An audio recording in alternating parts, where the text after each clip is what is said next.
When I share my status, people are really surprised, even among other undocumented immigrants.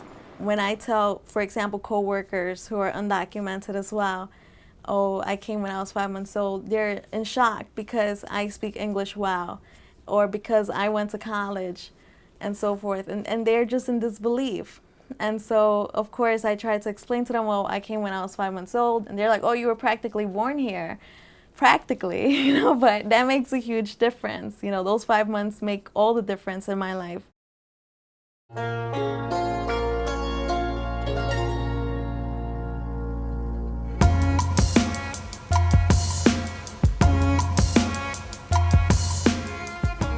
I am an African, I am a Malian, a Muslim, and I am a woman. I would consider myself a very whitewashed Mexican because I am very proud of being Mexican. At the same time, I'm very Americanized and my values are pretty American. Well, on the cover of Time magazine, here I am, right there. That's right there. And I remember being at this photo shoot and we all had to say, what was our identity.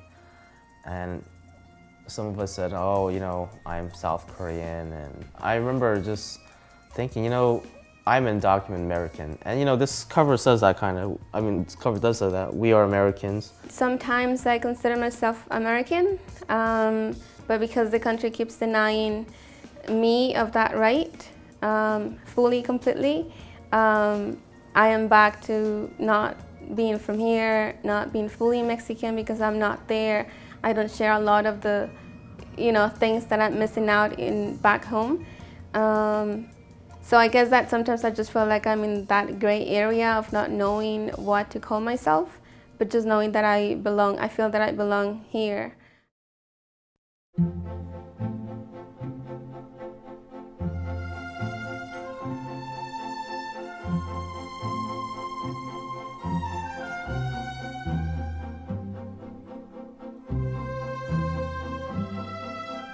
It all began with my father coming here when I was about 3. Then my mother, my brother, and I decided to cross the border. Well, my parents decided for us, and my mother found a coyote to smuggle us past the border into the U.S.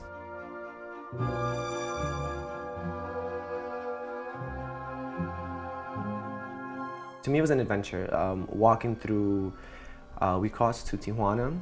So walking through the valley was like an adventure. Spending a night there was an adventure. We weren't supposed to spend the night there, but because the coyote fell asleep, we missed a ride. So we ended up spending an entire day there. But to me, it was like child's play.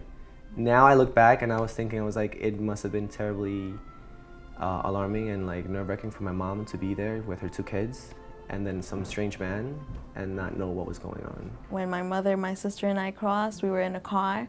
And from what I have been told, we were supposed to be really quiet.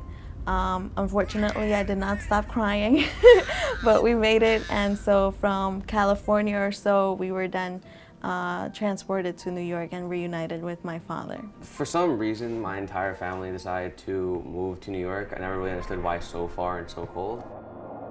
My dad moved here first. He moved, I think, like 4 years before us to like come here and make money and stuff. And then my mom decided that we should all be together, so we all moved over. My family moved to the United States in 1981, so I was about a year old. And they came on student visas, and after about 4 years, those visas expired. And me and my brother were still here. And so by the time I was 5, I became undocumented.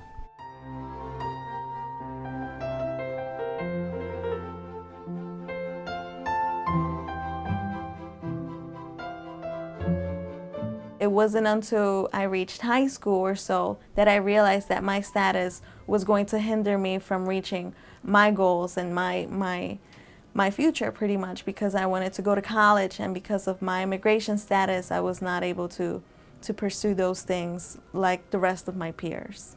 I had went to Stuyvesant High School, and when I was a junior, I had wanted to do this hospital residency program. And so I had gone to the hospital, and the hospital wanted my green card for some sort of reason, and I was like, okay, you know what, I'll just go home and get it. And so I went back to my parents' grocery store, and I asked my mom, I said, where's my green card? And then she says, it's at the house. You know, so I went back home to find this mythical, magical green card, right? And of course, I could never find it after searching. And so I called her back and I said, where is it? And she says, well, Jong-Min, you don't have one. And you can't tell anybody about this either. And I was like, what? What are you talking about? Usually I don't talk about it. Like, I am shy and ashamed of myself. So I don't talk about it to anybody. I was never really sure up until I think about 5th grade, where some kids were making jokes in class and I didn't really understand it, so I asked my sister and then she explained it to me. They just said like, oh, you're not a legal citizen of this country, and I was like, oh, okay. And it didn't really bother me because I was like 5th grade, so I was like, whatever. I don't identify just as being an undocumented immigrant, but I feel like that is a big part of who I am. And the fact that I am undocumented has made me the person I am today.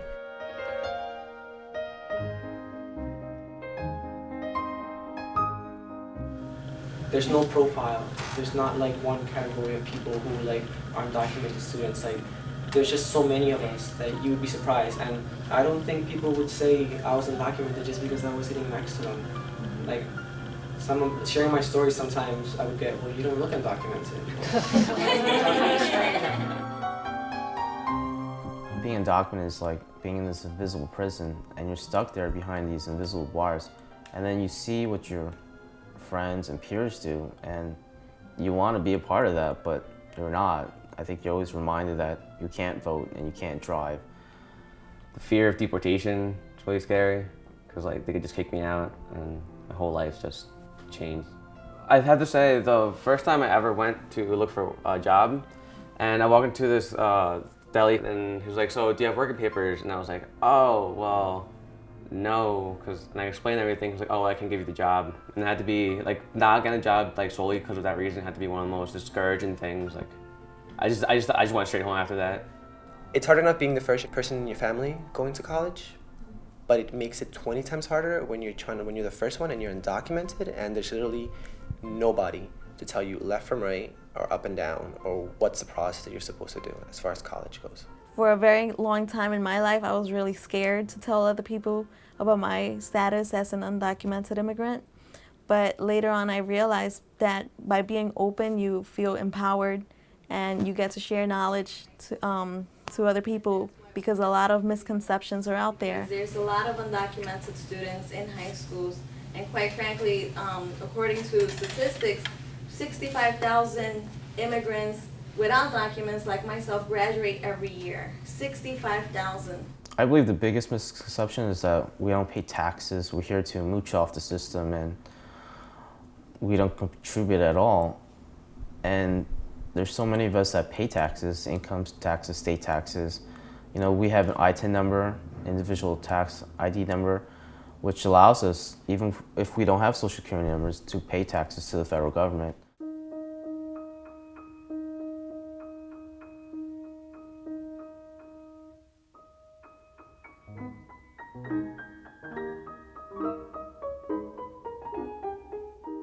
Not every undocumented immigrant cleans bathrooms and mows lawns. My uncle actually works as like a manager of a plant, and my dad has his own little business where he does like handiwork and stuff, and he's very skilled. Well, I believe that a lot of people think it's just a Latino issue, a Mexican issue, and I'm proof that it's not.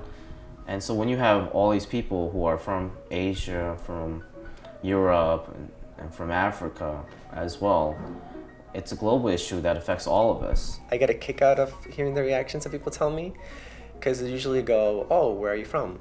Well, what do you mean? Where are we from? It's like, oh, I'm Mexican. Oh, you're Mexican? Oh, you don't look Mexican. Not that I don't know what a Mexican is supposed to look like, but that's usually how it goes. Yeah. And then later on I'll be like, oh yeah, I'm undocumented. No, you're not. I'm like, yes, I am. Some of them kind of assume that I am undocumented once they find out that I am Mexican. It's like, oh, okay, you know, you're Mexican. So of course you have to be undocumented. I told my situation to one of my college supervisors, and she was more than helpful and everything, but I own an iPad, and I found it really funny that she related, she's like, you're undocumented, but you own an iPad.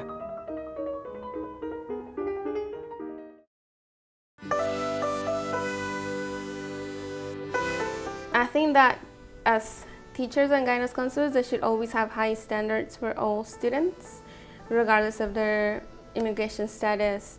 So I know that many times we don't feel comfortable sharing our immigration status for fear, for shame, for different reasons. However, as guidance counselors and as teachers, our jobs or their jobs is to provide the information. And right now in New York, there's a lot of immigrants in New York, right? So why not look for those resources and provide them to all your students?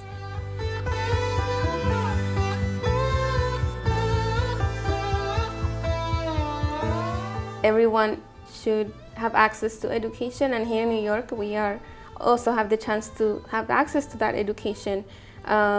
Institution, we are able to go to SUNY and CUNY colleges, even some private colleges as well, a privilege that many other students in other states don't have. I would suggest to get involved in any community service projects that they can get in, because quite frankly, a lot of private scholarships reward students for such involvement.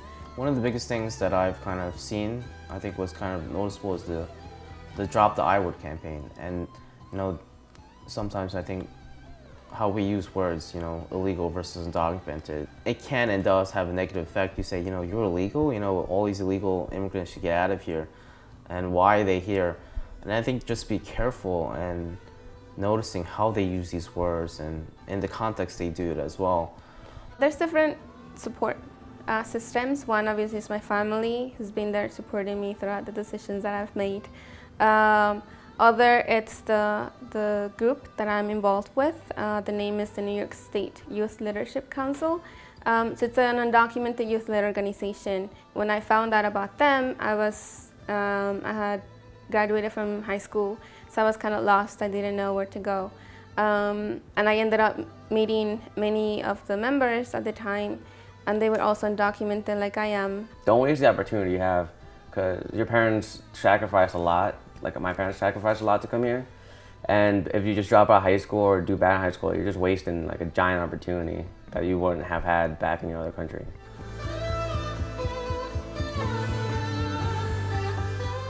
There's so many of us that want to contribute and give back to society. And we technically can't right now, but we're trying and we're pushing for it.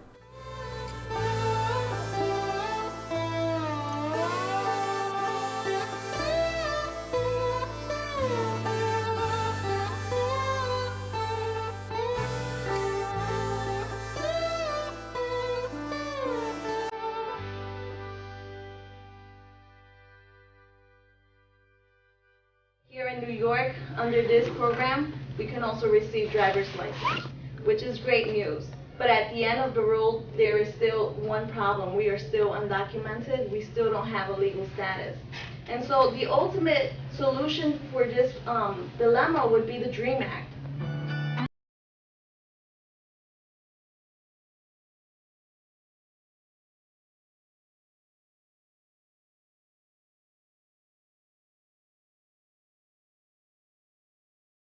I think another misconception that needs to be addressed is that even a lot of senators that are in favor of the DREAM Act, the Development Relief Education for Alien Minors Act, is that the parents are the criminals. This is always brought up even by senators that, according to them, support the DREAM Act. And so it's believed that the criminals are the parents.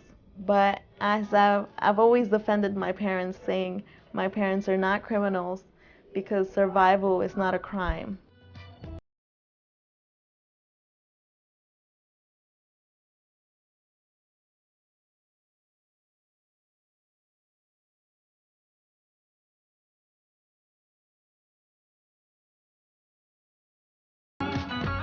I used to work in Brooklyn, and I lived in the Bronx, and I went to school in Manhattan. One occasion, I was at work, and we closed like at 2 o'clock in the morning, and then we still had to clean, so I got out like at 3. And so I'm sitting there waiting for the train to come and take me home, and I was thinking about the homework that I still had to complete. And I thought to myself, I'm still waiting for something to come, and it's not just a train. I'm waiting for some type of change to take place. And so I sat there and I tried not to cry because I thought about all of those things, but at the same time, you need to start thinking about the positive things as well. To think that at the end it's all going to be worth it, not only in my life, but in the life of so many undocumented students as well, who very much deserve to experience that change.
Did you learn something? What did you learn? About college. And what are you going to do when you go to college? What are you going to study? I'm going to study math, writing, homework. And do you see that because you were born here, you have a lot of privileges that your sister doesn't have? Yeah. So that kind of means you have to take every advantage and be maybe the president of the college, and maybe you could live in that building, okay? That building? Perhaps. Would you like to? That's college. Okay. Anything else you want to say to the people of this country? I love you. I think they're gonna love you too.